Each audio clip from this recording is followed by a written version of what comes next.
Juan 12:27, hermanos. Y dice la palabra de Dios, ahora está turbada mi alma. ¿Y qué diré? Padre, sálvame de esta hora. Mas para esto he llegado a esta hora. Padre, glorifica tu nombre.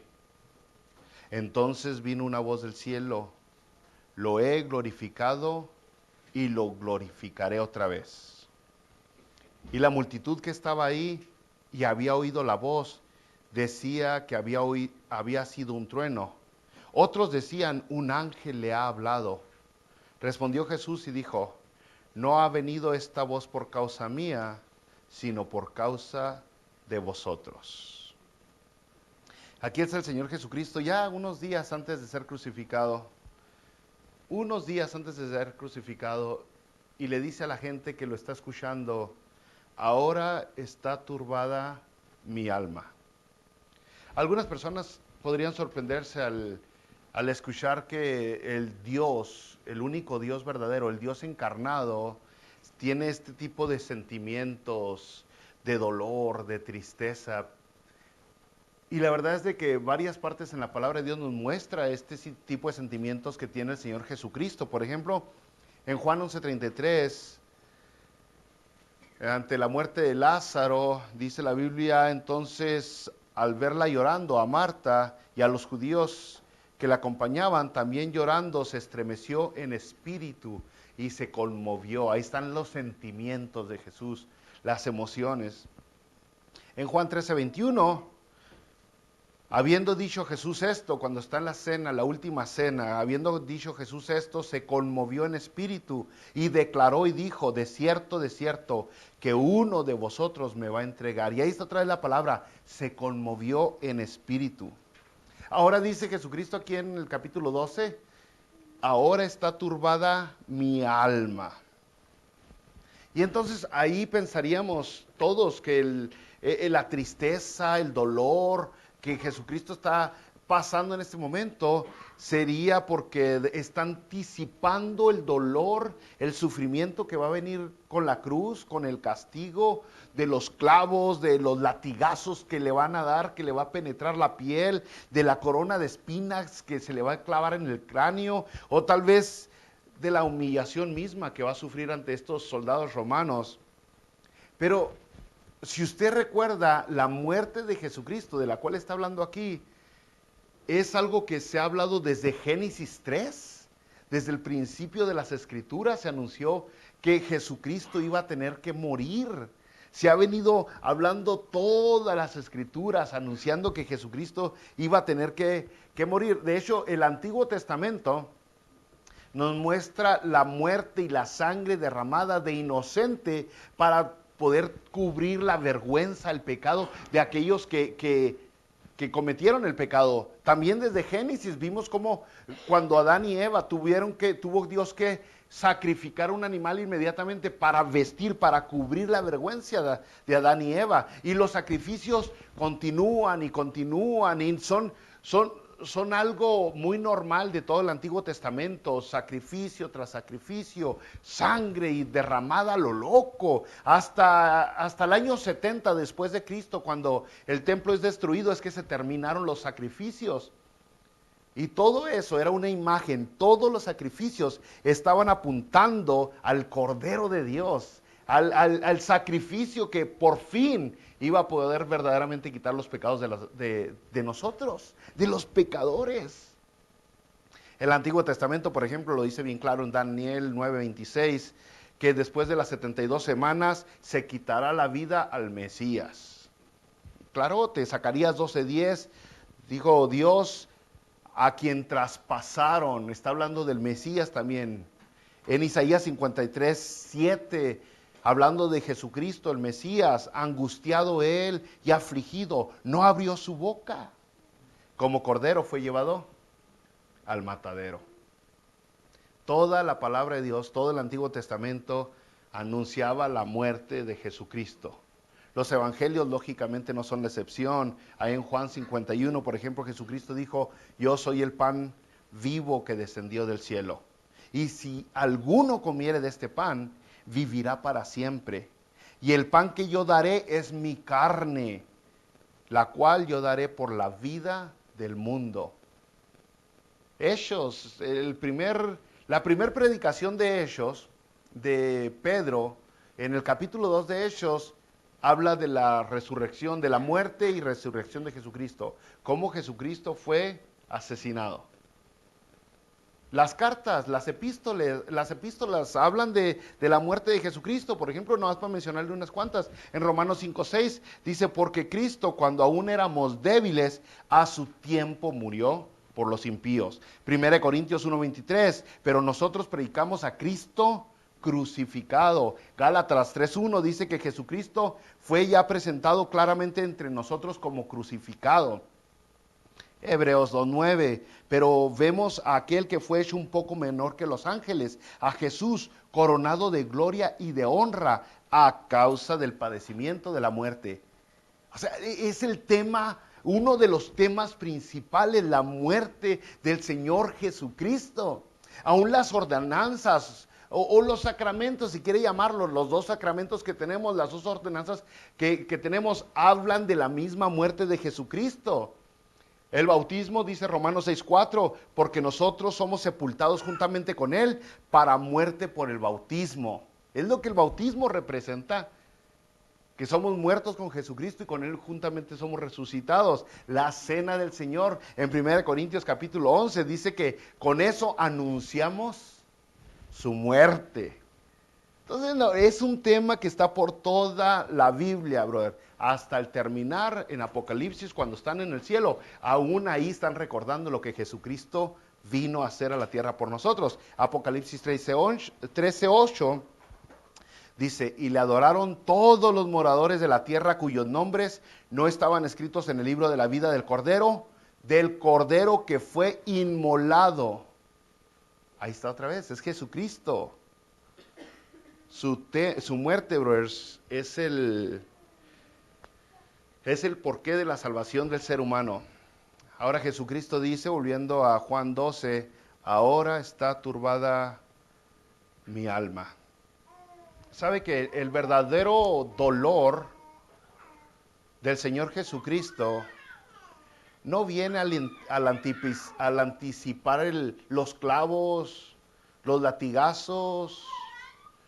No viene al anticipar ser drenado, vaciado de su sangre, al ser escupido en la cara. No, el verdadero dolor del que está hablando Jesucristo viene al anticipar la paga del pecado, la verdadera paga del pecado, el juicio de Dios que va a venir sobre Él por cargar sobre nosotros la culpa. El verdadero dolor que Jesucristo está hablando es al experimentar la ira de Dios Padre.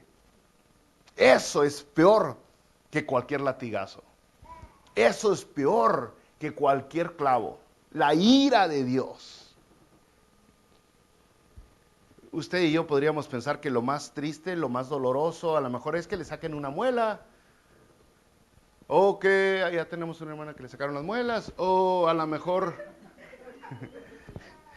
lo más doloroso es que le duela la vesícula. ¿Qué dolor ha tenido más fuerte? ¿Cuál es el dolor? La esposa, no digan eso. El dolor más fuerte que se va a tener, que el ser humano puede experimentar, no va a ser en esta tierra. No va a ser en este mundo, brothers. Fíjese, cuando Jesucristo estaba crucificado, para entender más ese dolor de por qué su muerte su alma estaba turbada, cuando Jesucristo está a punto cuando está crucificado Jesucristo, nos habla la palabra de Dios allá en Mateo 27, capítulo 46. Dice, cerca de la hora novena, Jesús clamó a gran voz. Y clamó a gran voz diciendo, Elí, Elí, lama sabactani. Y esto es, Dios mío, ¿por qué me has desamparado? Unos segundos antes de morir, Jesús dijo, Dios mío, ¿por qué me has desamparado? Es una declaración de un dolor tan profundo que la gente no entiende. No quiere entender, y cuando entiendan va a ser demasiado tarde. La muerte de Jesucristo fue el acto más significativo que Dios pudo haber hecho para limpiar nuestros pecados. La crucifixión es el evento principal en el plan de Dios de nuestra redención. Y entonces, esa crucifixión, brother, era un acto de justicia. Era necesario, era exigido por la santidad de Dios. Se necesitaba realizar esa muerte para cumplir con la justicia divina y la santidad de Dios. Y entonces Cristo fue la víctima, un santo, un perfecto, uno no culpable, que jamás tuvo pecado, murió en un castigo de pecadores. Y entonces Él fue la víctima de la cruz, del odio, del rechazo, de la blasfemia de los seres humanos. Pero más que todo, brothers, más que todo, fue el que recibió la ira de Dios, la justicia de Dios. Mire, entiéndanlo más. Tantito antes de que Jesucristo gritara, Dios mío, ¿por qué me has desamparado? Allá en Mateo 27, el versículo 45 dice, desde la hora sexta hubo tinieblas sobre la tierra hasta la hora novena. Y cerca de la hora novena, Jesús clamó a gran voz, Dios mío, ¿por qué me has desamparado?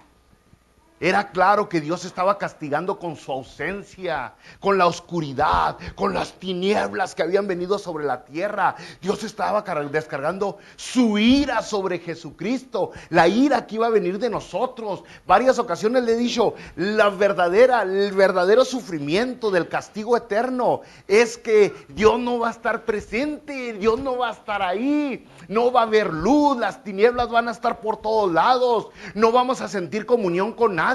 No vamos a podernos codear con otros pecadores. Vamos a tener un sentimiento de soledad como nunca lo hemos tenido. Y ese sentimiento lo tuvo Jesucristo cuando estaba en la cruz pagando por nuestros pecados. Y era lo que estaba previendo. Estaba Él.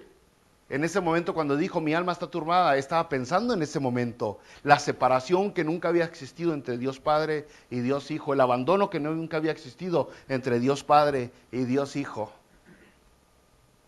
Y es un dolor fuerte, verdadero, que el ser humano ni siquiera se lo imagina. Tristemente muchas personas el día de hoy se quitan la vida para acabar con el sufrimiento. Muchas personas terminan sus vidas porque ya están cansados de tanto dolor. Se sienten tristes, se sienten solos, se sienten deprimidos, no se sienten amados, no se sienten parte de un grupo. Y dicen, ¿cuál es el propósito de morir? No, de vivir, ¿cuál es el propósito de vivir? Y se quitan la vida y van a un lugar peor, donde la soledad es absoluta.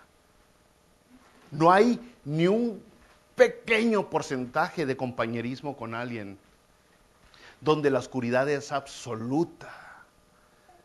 Y un ser humano que fue creado para socializar, para convivir y terminar en la eternidad solo, no hay peor sufrimiento que ese.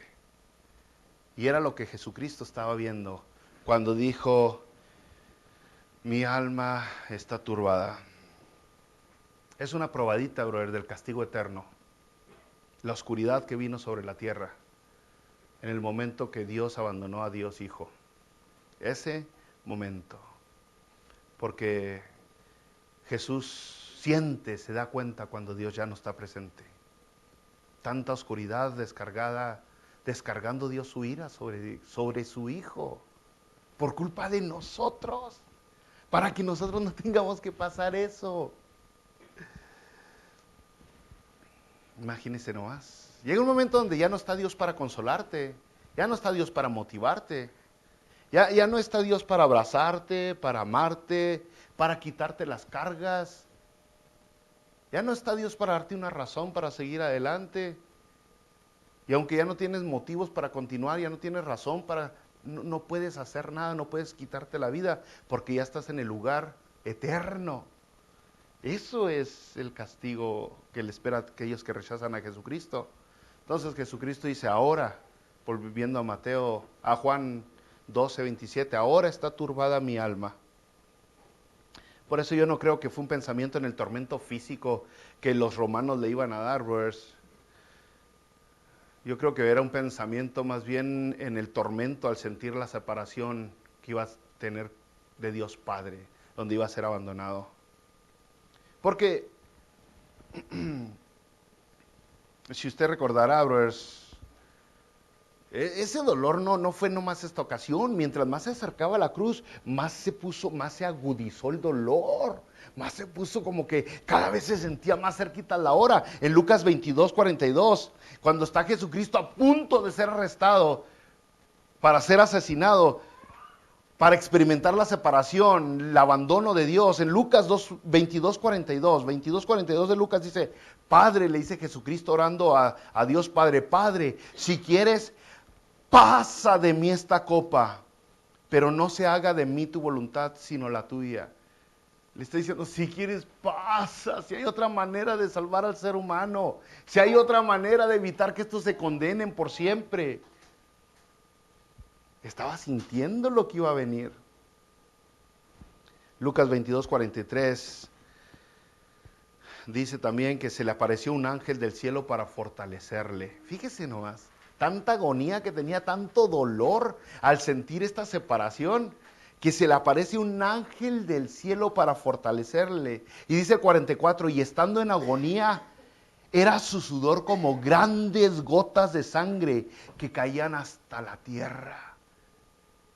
No estaba pensando en los latigazos, estaba pensando en la separación. En la separación. Es el peor dolor que puede existir. El versículo 27 dice otra vez, ahora dice Jesucristo, ¿y qué diré? Padre, sálvame de esta hora, mas para esto he llegado a esta hora.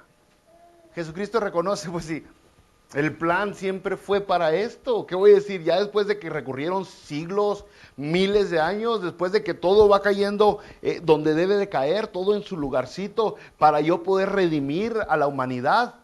¿Qué voy a decir? Sálvame, ya no quiero. Y de hecho, pudo haberlo hecho. Pudo haberlo hecho. Mateo 26:53. Dijo Jesucristo que si él quisiera, mandaría a Dios a miles de ángeles para rescatarlo. En Juan 10:17 Jesucristo dijo que no le quitan su vida, sino que Él la pone. Entonces se somete, no al plan, se somete al plan. Porque ese evento de la cruz era la única manera en que nosotros podíamos evitar el castigo eterno. Por más yoga que haga la gente, no sé si usted sabe, la yoga viene de la religión de allá, y la yoga es la idea de concentrarse para alcanzar nirvana, el estado de concentración luminosa. De alguna manera, la gente intenta concentrarse, sacar las malas vibras. Vete, mala vibra, vete. Y de esa manera alcanzar cierto nivel espiritual que nunca se ha podido alcanzar. Por más yoga que usted haga, no va a poder limpiar su alma. Por más latigazos que se dé en las espaldas. Usted sabe, hay cierta religión por ahí que todavía los monjes y algunos de sus participantes se castigan el cuerpo de diferentes maneras, caminan de rodillas para poder alcanzar esa gracia, ese perdón, para que esa obra buena, si es que es buena esa obra, pueda más que lo pesado. El alma sigue sucia. Lo único que pudo limpiar al ser humano de su pecado, de su maldad, fue la muerte de Jesucristo. Y luego dice el versículo 28, Jesucristo dice, Padre, glorifica tu nombre. Padre, glorifica tu nombre. Está hablando de la cruz Jesucristo. Y luego le dice, Padre, glorifica tu nombre. La cruz es el acto que más glorifica a Dios. Es por eso que muchos cristianos ponemos en las paredes de las iglesias una cruz vacía. Es por eso que muchos cristianos cargan una cruz vacía en sus cuellos. Porque es el acto que representa quién es Dios para la humanidad. ¿Quién es Dios para nosotros? Muchas personas reniegan, ¡ay! ¿Por qué? ¿Por qué la regaron a Adán y Eva? ¿Por qué Eva tuvo que haber comido del fruto prohibido? Todo estaba en el plan divino, todo. Si usted quiere conocer quién es Dios verdaderamente, necesitábamos pasar por todo lo que hemos pasado y necesitábamos experimentar a Dios muriendo por nuestros pecados. Solamente así nos dimos cuenta que Dios es amor, que Dios es misericordia, que Dios es paciente, que Dios es lo que más nos gusta de Dios, no solamente santidad y perfección y eternidad y juicio e ira. Pero en realidad conocer a Dios necesitamos pasar por todo eso para darnos cuenta que Él estaba dispuesto a morir por nuestros pecados. Nomás medítelo otra vez. Si usted nunca hubiera pecado, nunca hubiera hecho ni una mentira, nunca se hubiera robado una uva del supermercado, nunca hubiera hecho nada malo, entonces no necesitaría perdón de pecado, no necesitaría que alguien le perdonara. No necesita entonces a un Dios perdonador, misericordioso, no. ¿Cómo voy a darme cuenta que Dios es amor? Si no le estoy dando motivos para demostrar su amor con sacrificio, con entrega. ¿Cómo? La única manera de verdaderamente haber conocido quién es Dios es por lo que hicimos nosotros y por lo que Él hizo. Entonces nos damos cuenta quién es Dios. Entonces, es ahí en la cruz, es ahí en la cruz donde Dios demuestra, pone como una exhibición de quién es Él. En la cruz nosotros podemos ver su amor del bueno, como hablamos el jueves, no amor convenenciero, amor sacrificial, amor entregado, amor aunque el otro se porte mal. Romanos dice, aunque éramos pecadores, Él murió por nosotros. Entonces en la cruz vemos su gracia, su justicia, la ira de Dios, el juicio de Dios, la rectitud de Dios, la sabiduría de Dios. Todo eso lo estamos viendo en la cruz simplemente. En la cruz la gloria de Dios se está manifestando de una manera que nunca lo habíamos visto. Voy a recordarles qué significa gloria. La palabra gloria muchas personas la usan. Ay, gloria a Dios, no saben lo que significa, pero es gloria. La palabra gloria viene del hebreo kavod, que significa peso. Peso, ¿cuánto peso? Si yo le digo a usted, ¿cuánto kavod? Usted me va a decir, si es mentiroso, me va a decir que menos de 200. Y entonces, yo le estoy hablando 2, 3 aquí, no a todos. Pero kavod, peso, eso es lo que significa. Que cuando dice, muestra tu peso, es quién eres tú, toda tu verdad. Que no te falte ni un pelito de pesar, ni una orejita, ni un piecito. Toda la esencia de Dios. Cuando decimos, hay que darle gloria a Dios, hay que reconocer quién es Él en todo. Muchos de ustedes han oído hablar de los atributos de Dios. Es reconocer todo lo que identifica a Dios. Cuando decimos que Dios mostró su gloria en el monte Horeb, es que mostró quién era Dios, el poder, el asombro, la maravilla, la eternidad, la perfección. Estamos hablando de atributos divinos. Entonces aquí Jesucristo le dice, Padre, glorifica tu nombre. Es lo que hizo en la cruz. Nos mostró misericordia, nos mostró también poder. Nos mostró el poder viendo la palabra confirmada. Cientos de profecías que se dieron años, siglos, miles de años antes de Jesucristo, fueron cumplidas en la cruz. Eso es el poder de Dios. Nadie más. Oiga, nosotros batallamos para decir si va a llover en 2 días de hoy. Y nuestro Creador, cientos, miles de años, dijo todo lo que iba a pasar. Ese es el poder, se demostró en la cruz. Toda la cruz entonces nos muestra quién es Dios y por lo tanto nos lleva a adorarlo. Aquel que vio una cruz, nomás, sí, qué gacho, lo latigaron. Y ven las películas esas que han hecho de Jesucristo y le salen lágrimas porque ven como le sacaron la carne por encima de la piel cuando le daban latigazos y cómo quedó más desfigurado su rostro. Y se sienten mal. Bueno, fue aún peor, porque no estábamos hablando de castigo físico, sino espiritual, lo que pasó Jesucristo por amor a nosotros.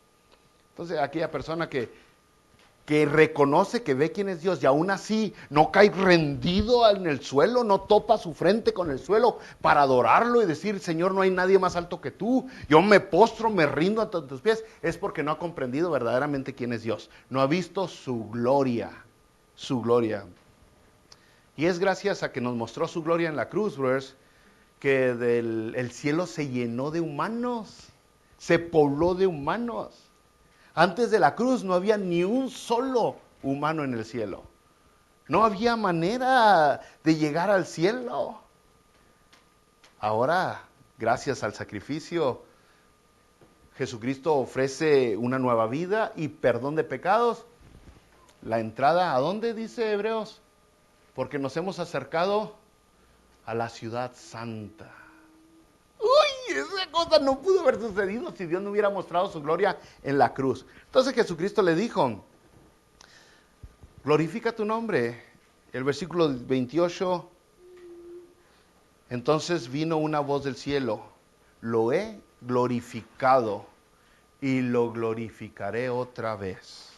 Ahora, usted póngale ese cuando lea esto, porque es Dios hablando, algo así como que, lo he glorificado y lo glorificaré otra vez, el poder. Porque cada vez que la palabra de Dios menciona que Dios habla, menciona que hay truenos y relámpagos, y la palabra de Dios es como una espada de doble filo, constantemente, a tal manera, y le digo que es literal eso que le estoy diciendo, porque la gente no supo qué onda. Y dice el versículo 29, la multitud que estaba ahí había oído la voz, decía que había sido un trueno. Lo confundieron muchos con un trueno. Otros decían, un ángel ha hablado.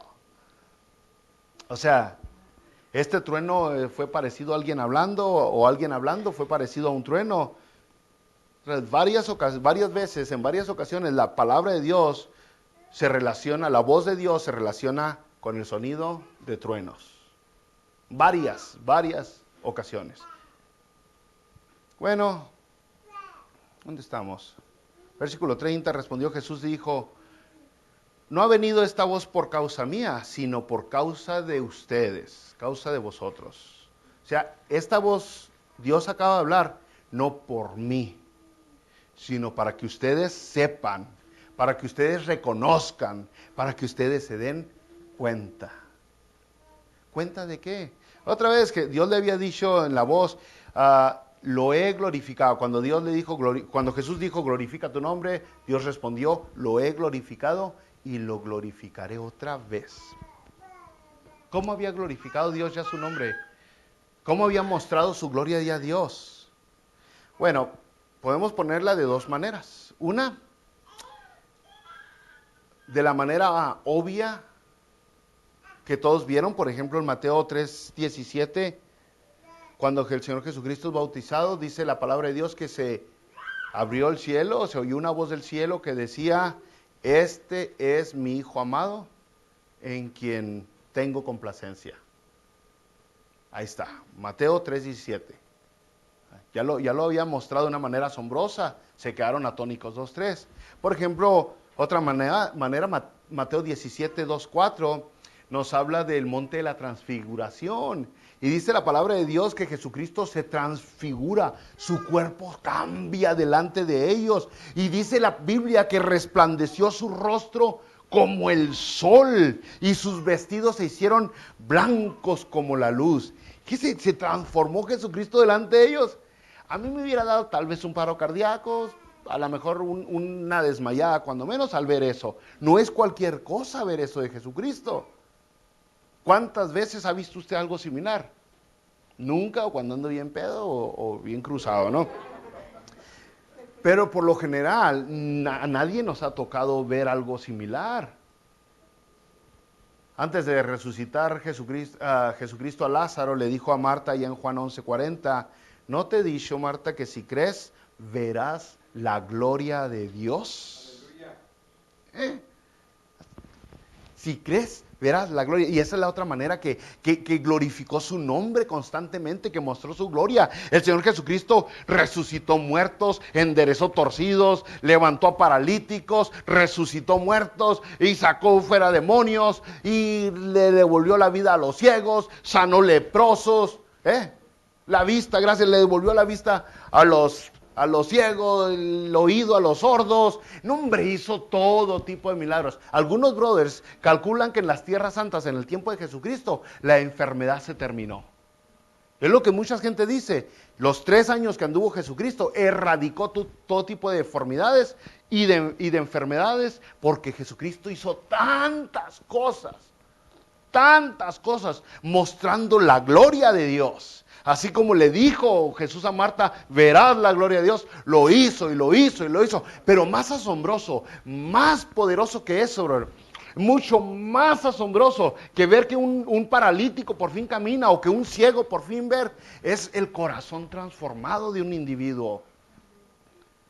Es el milagro más difícil y que más debemos de buscar, que nuestro corazón terco, necio, sea transformado, que nuestro corazón hostil y violento, que siempre está en la defensiva, por fin sea renovado por un corazón amable, gentil, amoroso. Y eso lo vemos en la palabra de Dios en varias ocasiones, con varios individuos. Entonces, en realidad, ¿cuántas personas han intentado cambiar a su pareja durante años? ¿Cuántos? No me refiero literalmente, o sea, cambiar el corazón. ¿Cuántas personas dicen, ay, ¿por qué esta señora no cambia? ¿Por qué este viejo sigue terco? Y no pueden, es que... ¿Cuántos de ustedes han intentado cambiar por usted, con sus propias fuerzas, por usted mismo? No podemos cambiar, queremos y ya no quiero ser así, Señor, ¿por qué soy así? Solo uno tiene poder de transformar su corazón. Solamente uno, y eso es el que lo formó. El que lo creó tiene el poder de cambiarlo.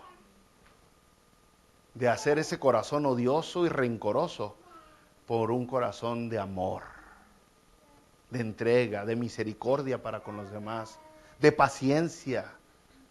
Entonces sí mostró su gloria a Dios. Por eso le dijo a Jesucristo, ya la he mostrado, dice Dios Padre. Muchas veces he mostrado mi gloria. En tu ministerio, ¿se acuerda cuál fue el primer milagro que hizo Jesucristo? El vino. Convierte el agua en vino. Significativo, asombrosamente. Comenzó con unas bodas. ¿Y cómo vamos a terminar? Con bodas. Con bodas. Así es. Así que es asombroso, ¿no? La boda representa mucho, brothers.